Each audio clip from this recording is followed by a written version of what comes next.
All right, this video is for Jeff with Baz Boys. He had asked if I could make something that would be able to adapt a MP1 switch motor to the bottom of a layout and make it easier to mount it for Atlas Z-scale turnouts.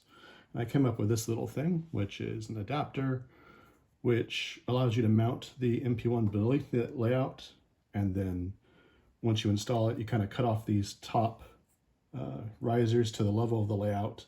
So you can have, plywood and some foam, or plywood and cork road bed underneath the track, and have enough height to get to something. I might make these longer for if people are running like 1 inch long of foam, but this is a prototype, so I have one already mounted up and wired to a little switch machine, or a little switch. This is a single throw, or let's see, double pole single throw switch, and it also has RGB lighting, so you can change it to have either kind of red, green, or blue lights, and I'm just using the red and green kind of as an indicator for either through, whether or not the main line's blocked or not. So you can switch it from one side to the other. All right. But otherwise, the turnout motor mounts to the bottom like that. 2 screws. It's got adjustments for going kind of forward and back, and then this can be adjusted side to side.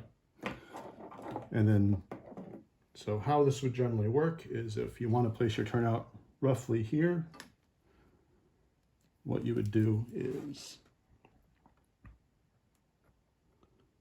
get your turnout lined up to where it's going to go and make sure it's pretty straight with the track that's going into it. All right, so with your points, you're going to have 2 places where you're going to want to basically drill a point at. One where it's in one direction and one where it's at the other. So I would mark both of them and then aim for the center. I'm just using mechanical pencil to get that.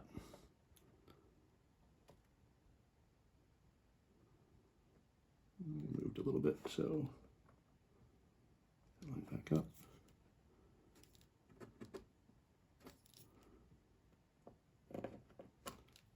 And then you're also going to want one for the frog wire. So you're going to want to mark that. And then also for, depending on what you're mounting your switch on, there's some places underneath the Atlas switch in the center where there's a little pin or spring that sticks down, that on a hard surface like this, you'll want to basically dig that out a little bit. So I'm just marking those, and I'll kind of just dig out a little bit there and a little bit right there, so that pin that sticks down won't get caught. All right, so just take a punch where your frog goes, punch between the 2 points for your throw, and really this just needs to get knocked down, so I could use the same punch for just basically knocking the wood down a little bit. Sorry for the noise.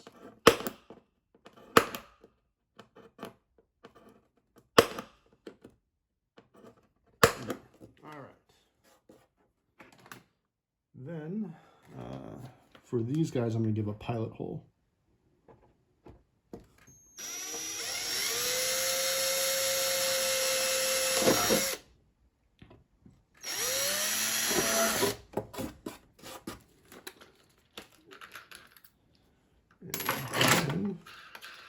I'm going to switch to a 1/4 inch drill bit. The previous one was just a 1/8 bit. Now I'm going to drill these holes out a little bigger to 1/4 inch.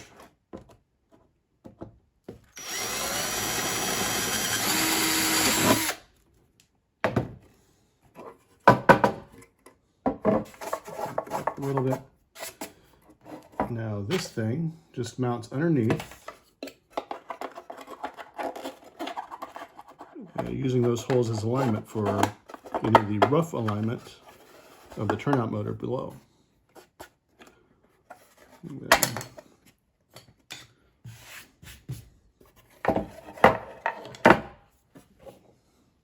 So for this one, I already have some double-sided sticky tape on it. You can glue this one on. I also have a mount point for a physical screw if you want to screw it to the bottom of the layout. It's offset a little bit from where the main line is, so if there's any senior material and you use too long of a screw, it won't hit the track and ruin it, but you still want to be kind of cognizant of whether or not there's anything above right there if you're using a longer screw. Let's see. So I'm going to remove my double-sided sticky tape and mount this to the bottom of the layout.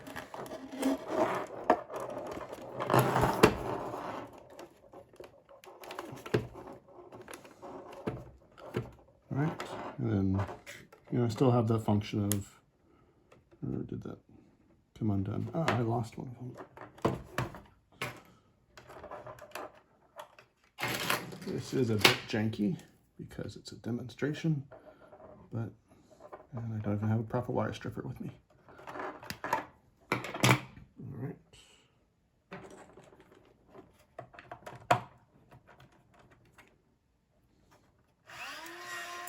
There we go.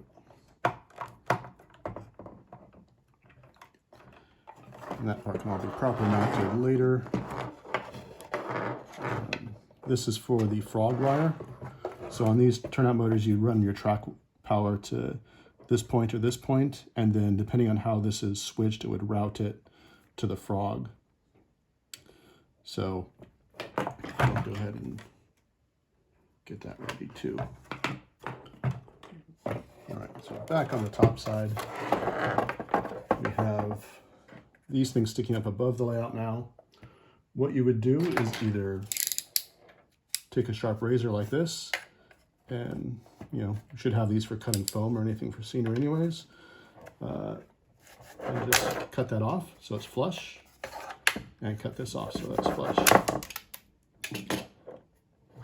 And then you'll just glue down your turnout where it's supposed to go. I wish I had brought up some rail joiners because I don't have any, and I'm not going to run down for the purpose of this video and grab them. And again, this is just a demonstration. So I'm just going to tack this down with a little bit of quick setting glue in a few spots. And hopefully I'll be able to get it back up later.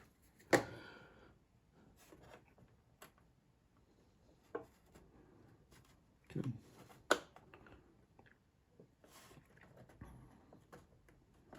And we'll set that there and just let it hopefully get tacked pretty quick. And it feels pretty well like it's going to stay. All right, next up.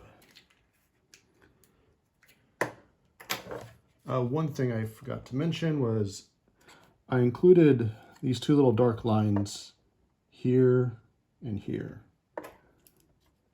And so when you're putting your turnout motor on there, you can use those as a rough alignment for getting this smaller pinhole lined up with that. And you'll need to flip this red piece over.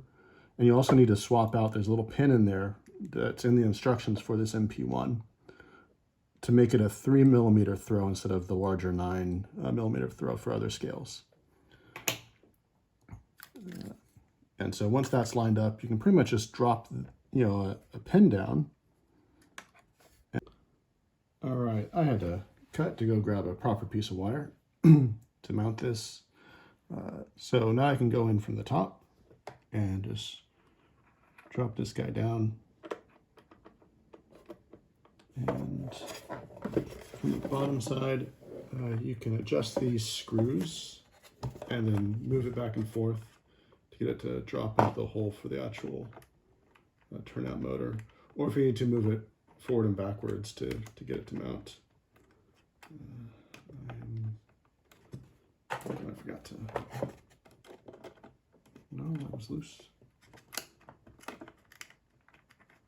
There we go. Okay. And I'm going to adjust it so it's just a little bit above the track, which I'm doing by feeling my other hand, which you can't see. And I'm going to tighten up this screw.